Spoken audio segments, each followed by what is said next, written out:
Guys, India में opportunities और employment दोनों की ही कमी नहीं है, लेकिन फिर भी आज भी इंडियन यूथ एम्प्लॉयमेंट को लेके सबसे ज्यादा टेंशन में रहता है।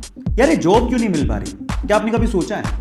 जो कंपनीज इंडिया में इंडियन यूथ को रिक्रूट करती हैं, उसका इसके बारे में क्या ख्याल है पता है? वो ये कहती हैं कि इंडिया में यूथ की कमी नहीं है, लेकिन स्किलफुल, स्मार्ट, एम्प्लॉयबल यूथ की बहुत कमी है। और जो यूथ स्किलफुल है और स्मार्ट है, उसके लिए जॉब की कोई कमी नहीं है। अब इसको थोड़ा मैं स्टोरी के थ्रू समझाने की कोशिश करता हूं, ध्यान से समझिएगा, जिससे आपको ज्यादा समझ में आएगा। एक बार दो दोस्त थे, एक का नाम था सतीश, दूसरे का नाम था महेश। दोनों ने स्कूलिंग, कॉलेज सब साथ में पूरा किया। मजे की बात यह थी कि उनकी सेम ही कंपनी में जॉब लग गई। दोनों ने बहुत हार्डवर्क किया पूरे साल भर बाद उनका प्रमोशन होना था। तो जिस दिन प्रमोशन था उस दिन बॉस आए। उन्होंने सतीश को प्रमोशन लेटर देते हुए कहा कि सतीश, तुम्हारा प्रमोशन होता है। तब महेश ने पूछा कि सर मेरा? तो बॉस ने कहा कि महेश, आई एम सॉरी, तुम्हें प्रमोशन नहीं मिल पाएगा, इस साल तो कम से कम नहीं मिल पाएगा, वर्क हार्ड। तो ऐसा करके बॉस अपने कैबिन में चले गए। महेश उदास हो गया। महेश सोचने लगा कि सेम स्कूल से किया, सेम कॉलेज से किया, एक साल मैंने भी हार्डवर्क किया, मेरा प्रमोशन क्यों नहीं हुआ?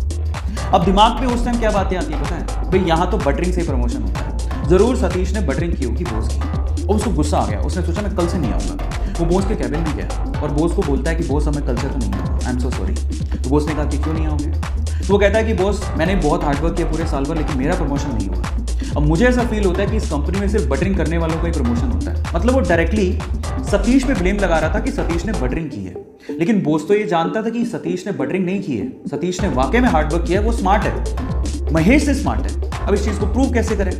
बॉस ने लगाया दिमाग, इसलिए तो वो बॉस था, उसने दिमाग लगाया। उसने क्या कहा, महेश एक काम करो, मैं तुम्हें एक टास्क देता हूँ, अगर तुमने वो टास्क कर लिया तो मैं तुम्हें सतीश से ज्यादा पैसे दूंगा और प्रमोशन भी दूंगा। महेश ने कहा ठीक है।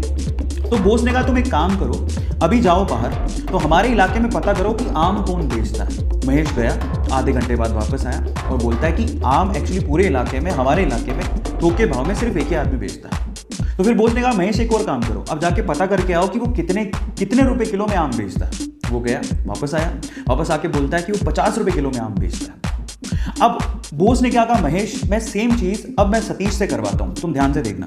उन्होंने सतीश को बुलाया और सतीश को बोलता है कि सतीश एक काम करो, इस इलाके में जो आम बेचता है उसकी खबर लेके आओ कि कौन आम बेचता है। सतीश गया मार्केट में और वापस आया आधे घंटे बाद, और सतीश ने जो कहा महेश उसको देखता रह गया। सतीश ने कहा बॉस, यहाँ पे आम सिर्फ एक ही आदमी बेचता है और वो 50 रुपए किलो बेचता है, लेकिन उसके पास टोटल 60 से 70 किलो आम है और वो एक साथ अगर हम खरीद ले वो 40 रुपए किलो में दे देगा।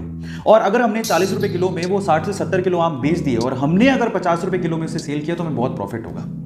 और आगे आने वाले समय में हम लोग आम में भी अपना हाथ आजमा सकते हैं, आम के बिजनेस में भी। अब आप समझिए कि सतीश और महेश में क्या फर्क था। आप समझ पा रहे हैं कि स्मार्टनेस और स्किल का क्या मतलब होता है। आज का यूथ क्या है ना, सिर्फ इस फिलॉसफी में, ज्यादातर यूथ इसी फिलॉसफी में जीता है कि इतने में इतना ही मिलेगा। जब आप ये सोचते हो कि इतने में इतना ही मिलेगा तो प्रमोशन की आस आपने रखी क्यों है? वो बहुत इंपॉर्टेंट है। मैं हमेशा एक बात बोलता हूं, आप जिस भी कंपनी में काम कर रहे हो या आप जो भी करना चाह रहे हो, अगर वो आपको 100 रुपए देती है ना, तो आप 50 रुपए का काम करके मत दो, आप उसको 200 रुपए का काम करके दो। आप उसको अपना आदी बनाओ।